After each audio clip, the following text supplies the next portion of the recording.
Assalamualaikum warahmatullahi wabarakatuh. Selamat pagi semuanya. Bagaimana kabarnya hari ini? Semoga kita tetap semangat untuk terus belajar meskipun dalam keadaan yang sangat terbatas ini, karena saat ini seperti yang kita ketahui, kita sedang dilanda oleh pandemi COVID-19.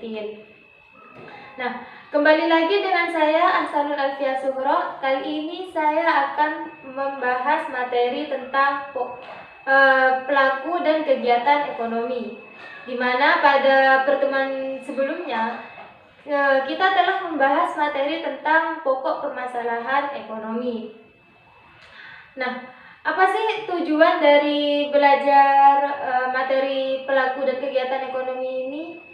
Tujuannya yaitu satu, untuk mengetahui siapa itu pelaku ekonomi. Yang kedua, untuk mengetahui apa itu kegiatan ekonomi. Dan yang ketiga, apa sih hubungan pelaku ekonomi dalam kegiatan ekonomi. Nah, saya harap adik-adik semuanya bisa menyaksikan video ini sampai selesai, karena saya harap adik-adik bisa memahami materi kali ini dengan baik. Nah, langsung saja. Dalam ilmu ekonomi, kegiatan ekonomi itu ada 3. Jadi dalam ilmu ekonomi, kegiatan ekonomi itu ada 3. Yang pertama yaitu produksi, yang kedua distribusi, dan yang ketiga konsumsi. Nah, jadi apa sih maksudnya dari ketiganya ini? Mari kita bahas satu-satu. Yang pertama yaitu kegiatan produksi. Kegiatan produksi ini ialah kegiatan menambah nilai guna suatu barang atau menciptakan barang baru untuk memenuhi kebutuhan manusia. Nah, saya beri contoh. Misal nih, dari adik-adik semua ada yang orang tuanya memiliki usaha pabrik tahu. Nah, usaha dari ayah adik-adik ini bisa disebut sebagai kegiatan ekonomi, sebagai kegiatan produksi. Nah, yang selanjutnya yaitu kegiatan distribusi. Kegiatan distribusi ini ialah penyaluran atau penyampaian barang atau jasa dari produsen ke konsumen. Nah, intinya ialah barang itu dikirim dari produsen kepada konsumen. Nah, pengirimannya ini disebut distribusi. Selanjutnya yaitu konsumsi. Konsumsi ini ialah tindakan menghabiskan suatu barang atau mengurangi manfaat atau satu benda dalam memenuhi kebutuhan hidup untuk memelihara kelangsungan hidupnya. Nah, singkatnya konsumsi ini ialah menghabiskan barang atau jasa untuk memenuhi kehidupan. Nah, untuk selanjutnya yaitu pelaku kegiatan ekonomi. Nah, sebelum masuk kepada materi pelaku kegiatan ekonomi, bagaimana dengan kegiatan ekonomi yang telah saya sampaikan tadi? Apakah adik-adik sudah paham dengan yang saya sampaikan sebelumnya? Nah, baik, langsung saja, yaitu pelaku kegiatan ekonomi. Dalam ilmu ekonomi, pelaku kegiatan ekonomi ini ada 4. Adakah yang tahu apa itu? Ya, pelaku kegiatan ekonomi yang pertama yaitu rumah tangga konsumen. Yang kedua, rumah tangga produsen. Yang ketiga, rumah tangga pemerintah. Dan yang keempat, masyarakat luar negeri. Keempatnya ini mereka memiliki hubungan yang saling ketergantungan. Maksudnya di sini ialah mereka memiliki hubungan saling timbal balik antara keempatnya. Nah, hubungan saling timbal balik ini disebut apa? Yaitu disebut circular flow diagram. Nah, apa sih yang dimaksud dengan circular flow diagram ini? Nah, pasti adik-adik bertanya-tanya kan, terutama yang tidak belajar ilmu ekonomi pasti akan berpikir, apa sih circular flow diagram ini?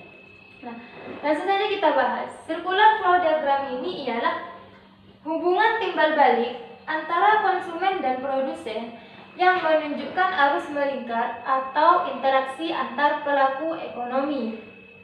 Nah, circular flow diagram ini dalam ilmu ekonomi itu terbagi menjadi 3 jenis. Apa saja? Adakah yang tahu? Ya, betul.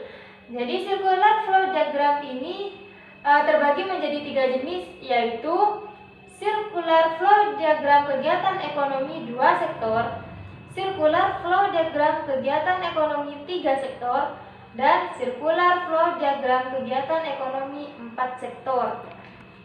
Apa saja sih maksudnya dari ketiganya? Tentu adik-adik sangat bingung kan? Jadi saya jelaskan satu persatu, kita bahas satu persatu.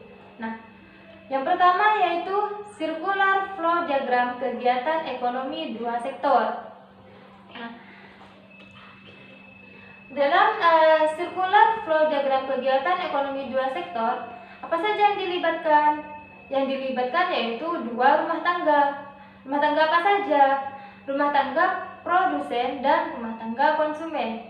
Keduanya ini saling berhubungan timbal balik. Nah, dalam 2 sektor ini, baik itu rumah tangga pemerintah ataupun rumah tangga masyarakat luar negeri, semuanya ini saling berperan, yaitu berperan sebagai rumah tangga produsen dan rumah tangga konsumen. Apa sih contohnya dari hubungan timbal balik antara rumah tangga produsen dan konsumen ini? Contohnya yaitu rumah tangga produsen menciptakan suatu barang. Nah, dari barang tersebut itu dibeli oleh rumah tangga konsumen. Nah, sebagai gantinya rumah tangga konsumen memberikan bayaran kepada rumah tangga produsen. Nah, hubungannya dari rumah tangga konsumen itu apa? Rumah tangga konsumen itu bisa memenuhi kebutuhannya oleh rumah tangga produsen. Contoh lain, rumah tangga produsen memerlukan karyawan. Nah, dari mana rumah tangga produsen ini memperoleh karyawannya?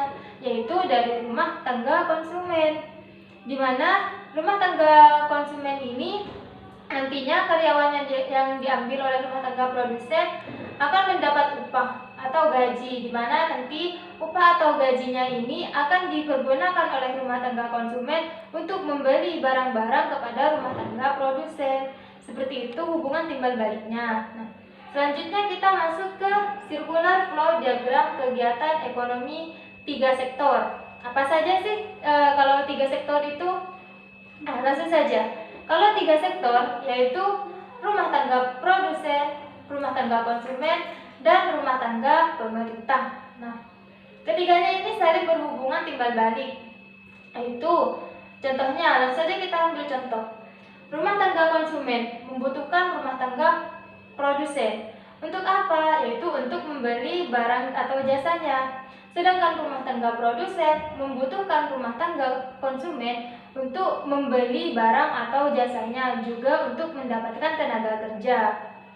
Nah, hubungan antara rumah tangga konsumen dan produsen dengan rumah tangga pemerintah apa? Contohnya yaitu, contoh singkatnya, ketika pemerintah membangun gedung DPR atau membangun gedung baru, pemerintah membutuhkan kursi atau meja baru. Dari mana mendapatkannya? Yaitu dari rumah tangga produsen. Dan sebaliknya, pemerintah juga mengambil pajak dari rumah tangga produsen. Pajaknya untuk apa?